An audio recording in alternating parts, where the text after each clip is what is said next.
Doyin Richards is an author, speaker, and the founder of Daddy Doin' Work. Doyin is a regular contributor on NPR and HLN and has been interviewed by The Today Show, Katie Couric, among other prestigious media outlets. Doyin is a sought-after speaker on modern fatherhood and ending toxic masculinity. Ladies and gentlemen, please welcome Doyin Richards to the stage.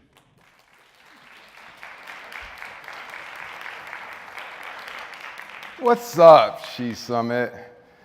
What's up? It is so awesome to be here at a time where America's thriving. There's no conflicts whatsoever. Everyone's getting along. It's a great, great time to be an American. It's just the best time ever. But listen, y'all, by the way, before I start, is it okay if I call you all ladies? Okay, because sometimes I heard that some people don't like that, so I'm calling y'all ladies. All right, cool. All right, unless there's dudes in here, you know, I know that too. But anyway, listen, you're probably wondering who I am and why I'm on this stage, and that's fair. So I'm going to tell you a very quick story about what I've learned, a few stories actually, about what I've learned about feminism raising my two kids. So I literally broke the internet. I did. This story will give you some background on me. So everything that Al Gore worked so tirelessly to create, I shattered. And I know that's a Gen X joke. A lot of millennials in here are like, who's Al Gore? Like, I have no idea who Al Gore is. Anyway, so the story is I have two little girls, and at the time they were 2.5 and 3 months old. So I was home for my paternity leave for my corporate job, my former corporate job. I work for myself now. And my wife was getting the girls ready, and she had to go to work. I'm home for paternity leave. I'm like, look, I got this. Just go. She's like, really? I'm like, yeah, I got this. And she said, I'll believe it when I see it. And she left. So I'm like, all right, whatever. So I get the baby, right? I put her in the baby carrier, bouncing around, doing my thing. It's cool. I'm brushing my older daughter's hair, and it's like, this is easy. I got this, right? So then I remember what she said. She said, wait, I'll believe it when I see it. So I'm like, oh man, I gotta figure this out. So I got my digital camera, right? I put it on 10-second timer. I'm like, okay, doop, doop, doop, doop, doop, doop, doop, doop. And I took the picture. And that's the picture. So I sent the picture to my wife. I'm like, what's up now? What's up now? What's up now? And she's like, oh, that's great. And then I posted it on social media. And it went mega viral. I'm not even gonna talk about why, because I have no effing clue why it went viral. It just did. And the Today Show, GMA, CNN, all these places wanted a piece of me because of this picture, which makes, like I said, makes no sense. But when it came to the women who reacted to this photo, they came in one of two categories. The first one was like, oh my God, he's the greatest dad ever, right? I love that, y'all. Head was like, and I was like, I'm feeling good about myself. But then there was the second lady, and she's like, yo, I work a full-time job, I got kids, I feed my kids, I'm doing all this stuff for them, I'm changing diapers, I'm helping with homework. Ain't no Today Show calling me. You're bad for parenting. And I was like, so I had a choice, y'all. I had a choice. I could either go the ego stroking route, which was so tempting to go down that route, or the change the narrative when it comes to modern fatherhood route. Obviously, I took that route, or else I wouldn't be here. So, I mean, to be real. So here's the thing, y'all. Here's the thing. The bar to being a good dad is so low. It is so low that you could trip over it. I have no idea what Jethro did with his son here. No idea. Bottom line is, the thing is what am I teaching my daughters? What am I teaching your daughters? By saying, hey, I could just make a ponytail, I'm a hero? But what about the moms? What about you guys? Listen, that ain't me, by the way. Not all black men look alike. That's not me. This brother is on my Instagram feed. Just wanted to, he ain't me. So anyway, at Daddy Doing Work, go follow it. It's a great Instagram feed. But anyway, so I travel the country talking to corporations about what it means, basically trying to bridge the gap between what it means to be a modern mom and what it means to be a modern dad. And because moms are way up here in the pressure scale, dads are way down here. I'm trying to meet in the middle. So this is one thing I tell moms when they're out doing their thing. And they happen to see a brother like this, and they're like, and the moms are like, oh my gosh, he's so, they feel that primal urge, I just gotta go talk to him and tell him how adorable he is. And look, this is what I tell moms all the time. I'm like, look, if you want to give a compliment to a dad for doing that, ask yourself this question: would I give the same compliment to a mom doing the same thing? If the answer is yes, fire away. If the answer is no, don't do it. Because how is that helping motherhood? How is that helping you by giving credit to a dude for doing what you guys can do blindfolded? It's not okay. Seriously, it's ridiculous. And also, can I get a show of hands? How many moms are in the room? Awesome, a lot of moms. Okay, so let's just play a little role play. So let's say that is me, it's not me, but let's say it is me, right? And you happen to see me and you come up and you give me a compliment. This is what I would say. Like, look, oh, thank you so much for the compliment. But you're a mom, yeah, you're a mom. I just want to thank you for everything that you do for your kids, because motherhood's a really thankless job at times. I want to give you props for everything that you do for your kids. I could be a busted brother, busted up. I'm going to look just like that when I say thank you to you. Every time. I will, because you're like, whoa, someone thanked me. When I talk to women all over the country, the first thing they say is, wow, I don't get recognized enough. We need to stop giving dads credit for things that moms do blindfolded. Period. It's ridiculous. So that's my first point. So I actually said this, which is sad. I'm more woke now. But anyway, let's back up when my youngest daughter was 3 years old. It was St. Patrick's Day, right? And I dressed her up. She was super cute. And I said, hey, I want to take a picture of you. She's like, no. Like, look, can you just smile? No. Like, look, girls have to smile and be pretty. You smile, kid. And this is what happened.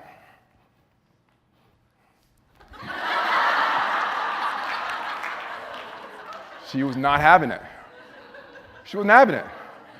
I mean, that's one angry leprechaun, y'all. She was not feeling it. And then I thought to myself, where did I get the idea that girls have to smile and be pretty? That's so ridiculous. So let's fast forward to a couple years. I live in Los Angeles. I am the head coach of an all-girls basketball team called the Hurricanes. Wait, yes, H-E-R, Hurricanes. Yeah, man. Anyway, when these girls were kindergartners, they played against boys every weekend, and we smoked those fools, smoked those kids. Anyway, that's besides the point. So the thing is that when I listen to how parents, both moms and dads, talked to girls and how they talk to boys, boys are strong, they're tough, they're athletic. Girls would sometimes get that, but what is the first thing that you would think that they would say about girls? Oh, they're so cute. Oh, they're so adorable. Or it would be, wow, she dribbles really well for a girl. Oh, she shoots really well for a girl. It's the same shit that I get. Or they go, hey, you're really articulate and well-spoken. You didn't even have to say the rest of it. Like, I know what you're gonna say. It's like, you don't even have to come, that ain't a compliment, dog. Like, what do you expect me to be, like a caveman? Like, me at She Summit and talk to lady folk about feminism. Like, what are you expecting me to be? Come on now. Anyway, I digress. I do that a lot. So I coach these girls, and the thing I tell them is, like, when I see them flipping their hair or posing on the sideline on the court, I'm like, look, I nip that. I'm like, look, do you want to be judged on how you look, Or do you want to be judged on your merit? Because I'm telling you, I want you to be judged on your performance, because when you get out into the real world, those good looks aren't going to help you much. We need your brain. We need your athleticism. We need everything. And I tell them that, and they get it, and it's a great message. And, I'm going to explain this picture in a second. This is my daughter. So, Emmy, she's a fierce girl. But I actually wasn't planning on telling the story, but I'm going to tell the story because this happened here. I am so tired of living in a world where girls and women have to make men and boys comfortable. It's so annoying to me. And so something happened here yesterday. So I went to the bathroom. I do that every now and then. And I went downstairs, and this is a women's conference. The line to the bathroom is like Disneyland. So I go in, there's like 7 dudes here. So I just walk in, I walk out. It's no big deal. I go to the bathroom. So I was like, wait. And I told a couple of women, like, look, why don't y'all just go into the men's room? There's no one in there. Just go. And then one woman's like, well, I don't know. I might make the men uncomfortable. I was like, well, shit, haven't men been making you uncomfortable for your whole life? Like, seriously, haven't they? So, like, why don't you just go in there? And if a dude says something to you, like, why are you in here? Be like, why are you in here? Right? And then he'll be like, oh, okay. And then what happened was the women were like, okay, cool, I'm going in. And I was like, man, I just empowered some women. And I'm like, cool, I did my job here is done. But my point is, with this girl, Emmy, why is it that you all have to smile all the time? Because if you're going to meet with a venture capitalist, or you have a big presentation to do, or some meeting, you might not feel like smiling. Why not just be authentic? Like, this kid's about to bust some kids' behinds in basketball. She's not looking to smile. She's looking to do her thing on the court. That's the main thing. Be authentic. Here's the thing. We're all going to die eventually. Maybe not today. We're all going to die. So why waste time being fake and being like, oh, well, I want to impress people? Listen, just be you. Be authentic. That's what I tell my daughters and every single girl that I come across. Be authentically you. Next, my last story. So that girl, Emmy, she wanted, one day we're sitting down, we're watching sports. I love sports. I'm a huge basketball guy, so I was watching ESPN, and she sat next to me. It's like, you know what? I want to be on ESPN. I want to be on. And I was like, oh my gosh. I was like, and I love ESPN. I was like, no. You can't be on ESPN. No. Do you understand how hard it is for girls to break into that field? And then she's like, what? Wait. So what if it's hard? You don't think I can do it? And I was like, oh my gosh. Like, I totally effed up. Like, here I am, making a judgment on my daughter based on her gender. And I was like, I'm just totally failing at this. And I rewound to back when I was her age. That was me. Yeah, I know, right? The jacket was hot though, that was fire. But I don't know, I feel like my mom used me as a spare can opener growing up. But Mama, no, listen, Mom, I'm kidding. I know you're watching the live stream. I'm just kidding. That was a joke. But at that age, I had a really bad speech impediment to the point where it was like this. I couldn't get a word out. It was like that. To the point where one teacher, this dude, said, you know what, Doyin? I really hope you can use your hands, because if you use your voice, it's not going to end well for you. And I thought about that, and I was devastated at the time. But fast forward today, I'm actually using my voice as a featured speaker at the She Summit. I use my voice for a living, talking to corporations about how to empower women and people of color in the workplace. So yeah, I could use my hands though to like give a double middle finger to that dude, but I'm not gonna do that because I'm classy and my mom was watching. So I'm not gonna do that. But here's the thing though. It's like, I go back to my daughters, and this is Reiko, the leprechaun girl, right? So some days, girls are so versatile now. Like some days, she wants to dress up all frilly and cute. Other days, she looks like Eazy-E from NWA. I mean, it's uncanny, right? I mean, seriously. I'm saying. Look, girls can be, you could be a rapper, you could be a CEO, a venture capitalist, an entrepreneur, be whatever. And then I think about my daughter, I'm actually gonna share this. Here's the thing. So, I don't know how all you women deal with life right now, like how you don't walk around in a perpetual state of rage. Seriously, it's hard. It's hard being a woman. It's much harder being a woman and a girl than it is being a boy and a man. I know this because find a grown-ass man with a cold. He's gonna look just like this dude. He will. I'm just telling you. It's just the way it is. And listen, let me just tell you something real quick. I know that when I talked about my daughters not joining like a male-dominated field, there's like the whole thing with the Me Too movement and the Time's Up movement, and I was worried about sexual misconduct, but there's so many things. Like I talked to corporations about all the microaggressions that dudes do to women, and it's talking over women in meetings, stealing women's ideas, not paying them enough, and passing them up for promotions, and also manspreading. Like someone talked about manspreading or something, like, which is weird, because I have no idea what that is. None. I mean, people are talking about it, like I have no idea what they're talking about. But I'm assuming it's bad because dudes do it, but I don't get it. I have no idea what manspreading is, none. Anyway, I'm gonna stand up now because I should stand up when I talk.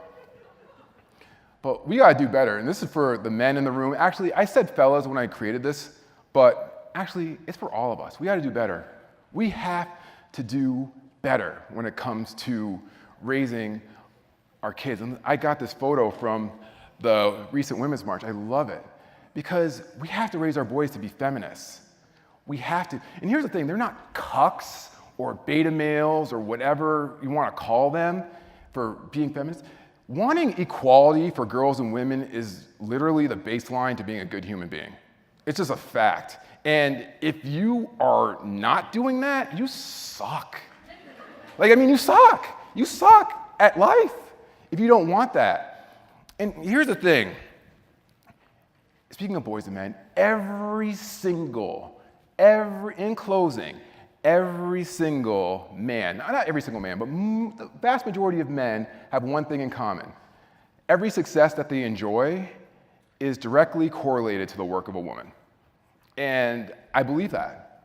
So they raise us, they take care of us, they work long hours in corporate jobs to provide for us financially. So then what? When these boys grow up into men, we're just gonna forget women and everything that they go through just because that's what they're supposed to do? The hell with that. And here's the thing. As a black man, I know that I cannot, as far as reaching racial equality, I can't do it without the help of my white brothers and sisters by my side. And I also know that we cannot achieve gender equality without good men on the side of women. And I am more than happy to be that dude for all of you. And because, listen, here's the thing. Unless all of us are free, none of us are free. Thank you so much.